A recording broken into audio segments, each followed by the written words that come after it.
आज के वीडियो में पढ़ेंगे हम प्रेजेंट परफेक्ट टेंस के बारे में, उसकी पहचान पढ़ेंगे, हेल्पिंग वर्ब पढ़ेंगे और साथ में स्ट्रक्चर के साथ साथ एग्जाम्पल भी क्लियर करेंगे। तो वीडियो को शुरू करते हैं।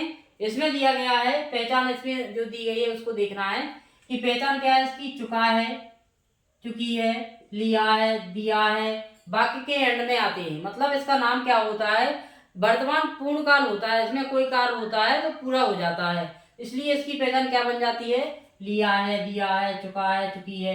वाक्य कहाँ आते हैं, एंड में आते हैं, ये तो नॉर्मल सी बात है। अब इसकी हेल्पिंग वर्ब होती है दो, एक तो हैज और दूसरी है।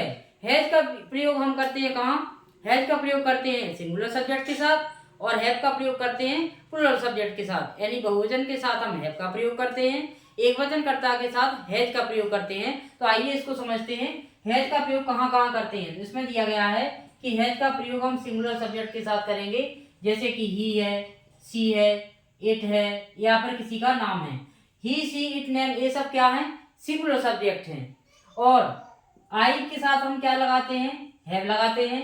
बी के साथ भी हैव लगाते हैं, यू के साथ भी है और दे के साथ भी हैव लगाते हैं। और एक बात और याद रखना है इसमें कि प्लूरल सब्जेक्ट के साथ हम हैज का प्रयोग नहीं करते हैं, हैव का प्रयोग करते हैं। कंफ्यूजन में ये ना हो जाए आपसे कि सिंगुलर के साथ हैव लगा दो आप और प्लूरल के साथ हैज लगा दो, तो दोनों ही गलत हो जाएंगे।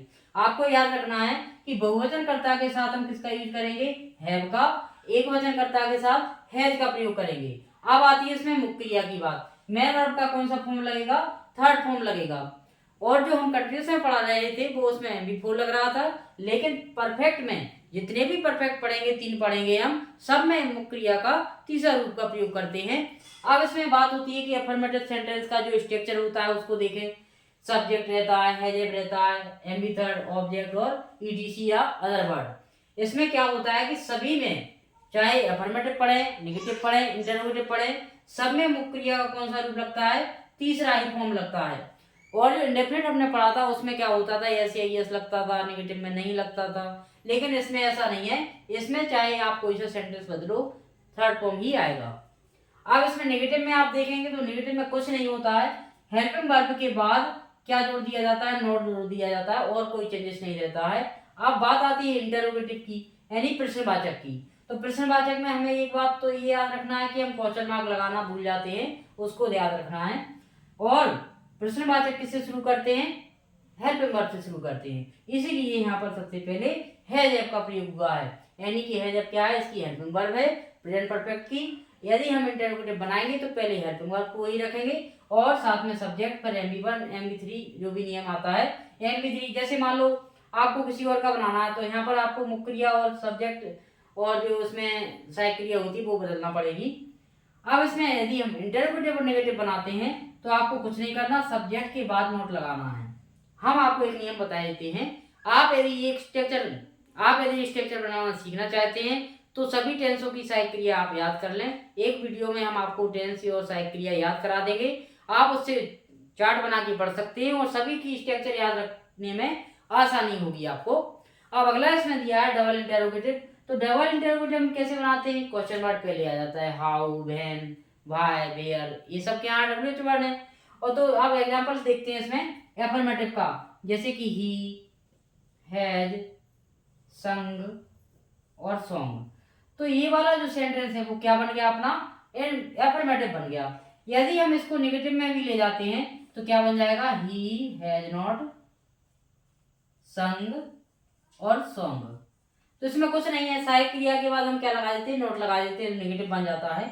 यदि हम बात करें इंटरोगेटिव की, इसी को बनाए या दूसरा बनाए, हैव वाला देखते हैं, हैव, दे, और फिर करें टीच का थर्ड फॉर्म होता है टॉट और हिंदी। इसमें क्या होता है, थर्ड फॉर्म का याद रखना पड़ता है, सिंग, सेंग, संग, तो ये तीसरा रूप है, यानी कि परफेक्ट में हम तीसरा फॉर्म लगाते हैं। अब इसमें एक बात गलती हुई है कि क्वेश्चन मार्क का हमें ध्यान नहीं भूलना है, क्वेश्चन मार्क के कारण पूरा गलत हो जाएगा। यदि हमें इंटरोगेटिव प्लस नेगेटिव बनाना है तो इसमें हम सब्जेक्ट के बाद क्या लगा देंगे, नोट लगा देंगे। जब आपको इंटरोगेटिव और नेगेटिव बनाना हो तो आप किसी भी सेंटेंस में, चाहे कोई सी टेंस का हो सेंटेंस, उसमें सब्जेक्ट के बाद नोट लगा देना, आपको इंटरोगेटिव और नेगेटिव में समझने में दिक्कत नहीं आएगी। अब इसमें देखेंगे हम नेगेटिव हो गया। अब डबल इंटरोगेटिव कैसे पहचानेंगे, डबल इंटरोगेटिव का आप कोई सा भी सब्जेक्ट वो ले लें, डब्ल्यूएच वर्ड ले लें और हैज करें और ही कर दें और ड्रिंक की थर्ड फॉर्म ड्रिंक कर लें और मिल्क। मतलब आप ऐसा नहीं कि यही एग्जाम्पल, और भी एग्जाम्पल आप मन से बना सकते हैं। तो इस प्रकार से इस वीडियो में हमने प्रेजेंट परफेक्ट का पूरा क्लियर किया है। आपको हम बता देते हैं कि इसमें याद करने योग्य क्या है। इंग्लिश में आते हैं चूंकि एमपी बोर्ड में, तो आपको इसमें याद रखना है हेल्पिंग वर्ब।